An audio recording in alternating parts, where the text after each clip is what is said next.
Assalamualaikum warahmatullahi wabarakatuh. Halo semuanya, perkenalkan nama saya Fanti Lumtunani Kumaira dari kelas PBSB. Dalam video kali ini saya akan membahas materi rekrutmen dan seleksi yang menjadi salah satu topik penting di mata kuliah manajemen sumber daya manusia.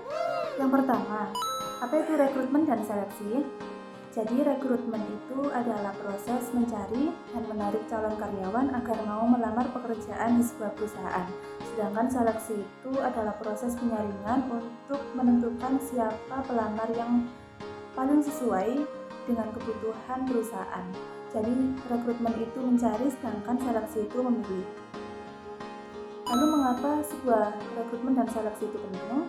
Karena menentukan kualitas sumber daya manusia dalam perusahaan itu. Jika perusahaan itu salah memilih karyawan, maka bisa berdampak buruk pada kinerja, biaya, dan produktivitasnya.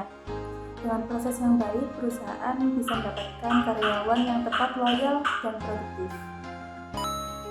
Kemudian, siapa saja yang terlibat? Pihak yang terlibat itu ada tim HRD, manajer bagian yang membutuhkan karyawan, serta calon pelamar pekerja.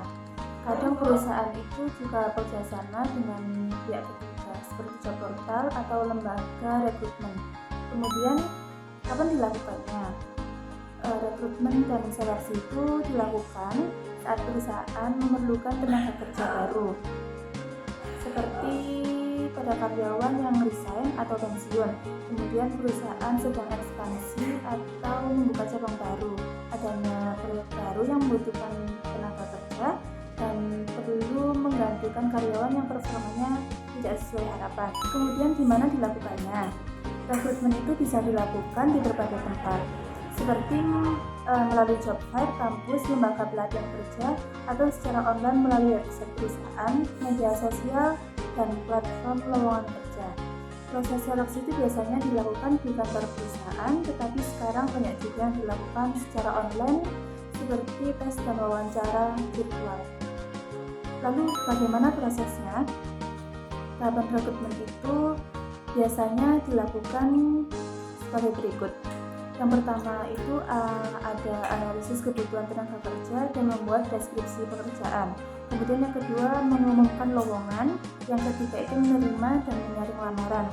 Yang keempat itu melakukan tes seperti tes psikolog, kemampuan teknis, atau tes tertulis. Yang kelima itu ada wawancara dengan HRD atau manajer.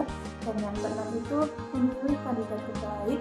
Dan yang terakhir ada memberikan penawaran kerja dan kontrak. Jadi rekrutmen dan seleksi itu merupakan bagian penting dalam manajemen sumber daya manusia dan juga untuk mendapatkan karyawan yang tepat. Dengan 5W1H, kita tahu apa, mengapa, siapa, kapan, di mana, dan bagaimana proses itu berjalan sehingga perusahaan bisa memperoleh SDM yang berkualitas. Demikian penjelasan singkat dari saya mengenai rekrutmen dan seleksi dengan pendekatan 5W1H. Terima kasih sudah menyimak, semoga bermanfaat. Wassalamualaikum warahmatullahi wabarakatuh.